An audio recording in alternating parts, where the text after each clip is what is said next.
Hello everyone and welcome to Game Dev Tycoon, a game that's supposed to have been similar to Mad Games Tycoon, but this game actually came first, so it's older than Mad Games Tycoon. And I have just kind of really wanted to play it for a while, and now I finally have the option to. So we're going to jump in and see what it's all about. Alright. Welcome to Game Dev Tycoon. In this business simulation, you've been transported back in time to start your very own game development company right at the beginning of the PC revolution.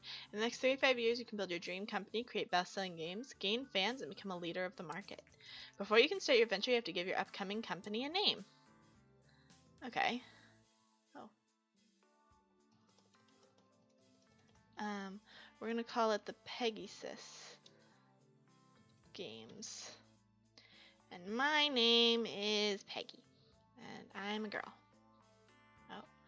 Oh, we can kind of change what we look like.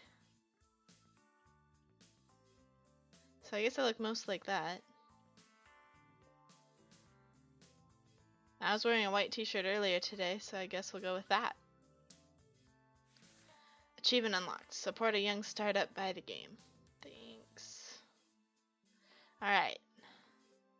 What do I do? Develop new game. Research. Develop new game. Before development can begin, you have to decide what kind of game you want to create and give your game a name. You can also select which graphic technology your game should use. Your options are initially limited, but once you have a bit of experience, you'll be able to unlock new options. Okay. Game number 1. Okay. We'll call it Peggysus Racing. You race Pegasi. Music.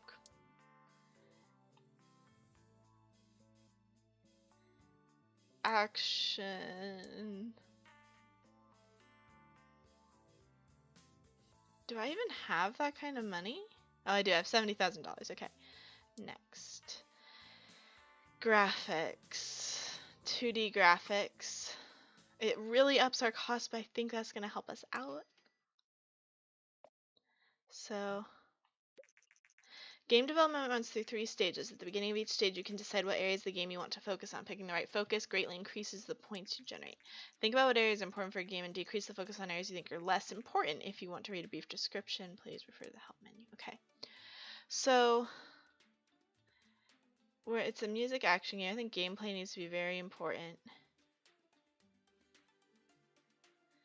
Story and quests maybe not so important.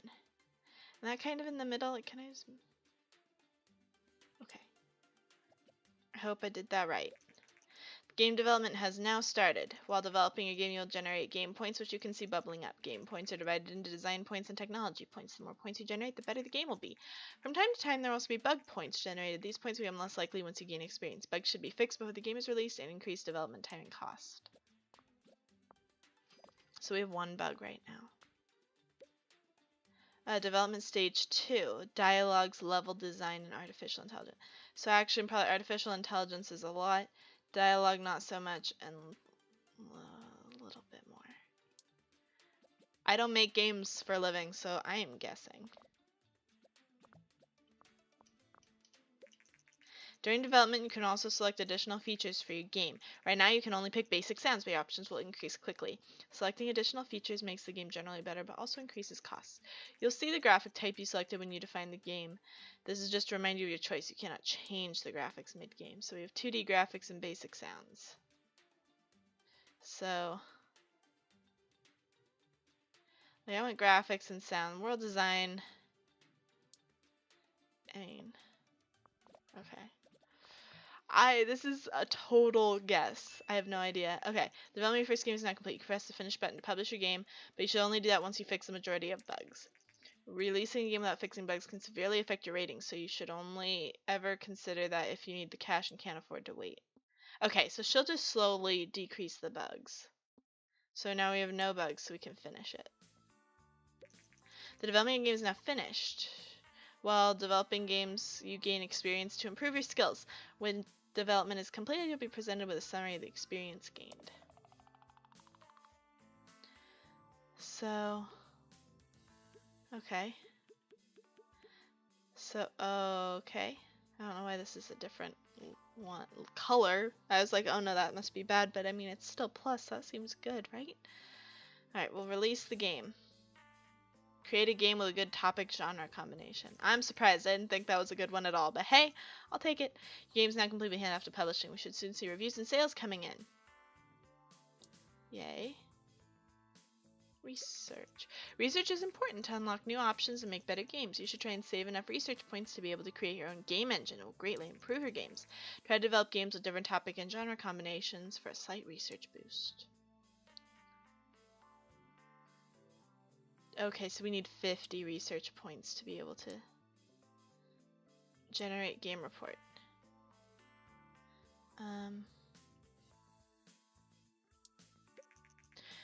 The first reviews for our newly released game came in. Falls a bit short. I like it. Good game. Has its moments. Okay, so not that bad, I don't think, for a first game, right? That's pretty good. After publishing a game, you can invest a little bit of time to analyze your creation and generate a game report. Game reports are a way to gain research points as well as valuable insight into what works and what doesn't work when developing a game.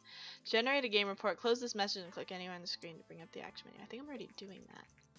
A newcomer in the gaming industry has just released their first game, Peggysus Racing. The game received favorable reviews. With such a good start, Peggysus games are sure to gain fans quickly.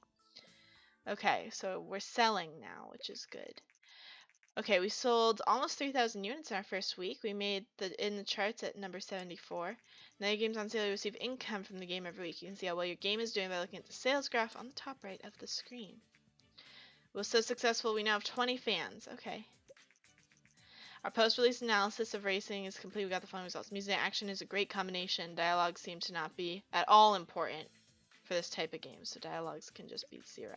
Game reports are a great way to gain more research points and new insights. It pays off to generate a report for each game you release. Alright, it's a good idea to look at the research menu. But we're not there yet, I know that. So game history. Can I... So I can't see like my game reports from this. So we know that music and action is good and that dialogue is not at all important. So let's try it again. We're gonna call it Mozart's Adventures. Music, action, pre-C. Oh, it did say great combo here, so I know that it's a good combo. Like, see if I change it, I don't know if that's a good combo. Okay, that's nice. So, we're starting another game. This seemed to go over pretty well. We know dialogue's not at all important, so we'll decrease that. Peggysus Racing has achieved a company sales record with over 10,000 units sold. It's an important milestone in the history of the company. And it's definitely slowing down. We're generating game reports to start to gain insight and learn what works well and doesn't work well. These insights are shown as hints on the development screen unless you've turned this option off. We saw that. The hints range from +++ to -- and indicate how important this area is for this type of game. When hints have a question mark at the end, it means that you have insights from a game in the same genre, but are not yet sure whether this holds true for a particular genre topic combination. Okay. So we know you don't need these.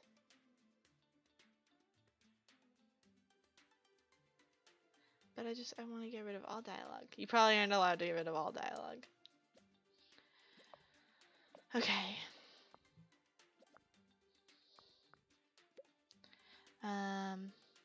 Like I said, this went over pretty well last time. So yeah, we're almost... Alright. I nearly hit finish right off the bat. That would have been bad. We need to wait for the bugs to go down. Peggysus Racing is now off the market. It sold 12,886 units, generating just over 90,000 in sales. Alright. Mozart Adventures. I know we stuck with a safe combination, but that's okay. It's okay to be safe at the beginning. Okay, I have 8,000 in monthly costs. Alright, first reviews have come in. Meh. Waste of money. Bad. Action games work well on PC, so that didn't go so well. Oops. The latest game has had reviews scratching their heads by bringing a new and innovative game to the market. The company delivered another music action game, which is more or less the same setting as their previous game. I think Mozart's Adventure simply too developed too soon after the previous game without enough innovations in technology and design. Okay. So our problem was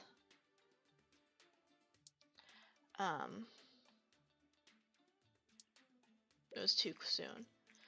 Alright, recent market studies suggest the Govador G64 is still outselling competitors in the PC sector. Consumers prefer the lower price, greater availability, and flexible hardware configuration over other home computers. Experts say this might spell the end of competing hardware manufacturers. So it's saying that we should start well, we should probably develop a new game. So we're gonna make a hacking simulation game. We'll try it for the G64. So we're gonna call it, I don't know. It's related to hacking. We're gonna call it Code Red. Why not? Start development. So staying safe, not so good. Alright. Time allocation. Engine. Gameplay. See, story, I think in an RP, or sorry, it's a simulation story quest. A little bit more important, but I think gameplay is overall the most important. In any game, I mean, you have to have gameplay, otherwise it's not a game. Alright, we've lost fans over Mozart's Adventures. Dialogue's maybe a little bit more important. But not a ton. I don't think I need to change it a ton. Alright, world design, graphics, sound.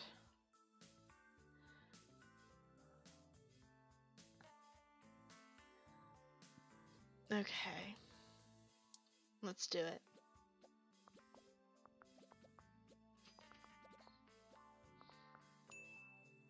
Alright, let's get rid of these bugs. And then we can hit finish. According to rumors, the Japanese company Ninvento is planning to launch its very own home gaming console. Ninvento is known for their wildly successful arcade game, Dinky King. Many industry experts doubt that home gaming consoles will take off, but we're eager to see what Ninvento will deliver. I'm pretty sure that Ninvento is going to do just fine. I think they've got a new console out right now called the Stitch. And I've heard that it's really cool. Alright, we've got 46 now. It's now off the market, yeah, so that didn't do so well. I'd like to generate a game report for Code Red. Alright, Code Red came in. Quirky but good. Falls a bit short. Fun at stages. Could have been better. It's not that bad, come on! We're pretty well there. Hi there, I just finished Code Red and I'm impressed by your talent. I'm in the contracting business. We could use skills like yours. If you're short on cash, just let me know and I'll have some work for you. Contracts have been unlocked. To see available contracts, close this message, click anywhere in the string to bring up the action menu. Or not. Okay. Game history. Apparently I really need to look at this. Our post-release analysis of Code Red is complete. Hacking and simulation is a great combination. Dialogues seem to not be important. Okay, that's what I kind of thought. So we can find contract work. Contracts are a useful tool to earn some extra cash from your balances and can be useful to generate a small number of research points. Contracts require you to generate a certain amount of design technology points before time runs out. Decide carefully what contract you accept. If you miss the deadline, you'll have to pay a penalty, so it's better to start out with smaller contracts to see how much you can handle. So we got a couple things. So 1 and 8, 27 and 4, or 3 and 8. So this is definitely the smallest. So let's just do that. Don't I need one of these? Oh wait, no. This is counting down. Okay.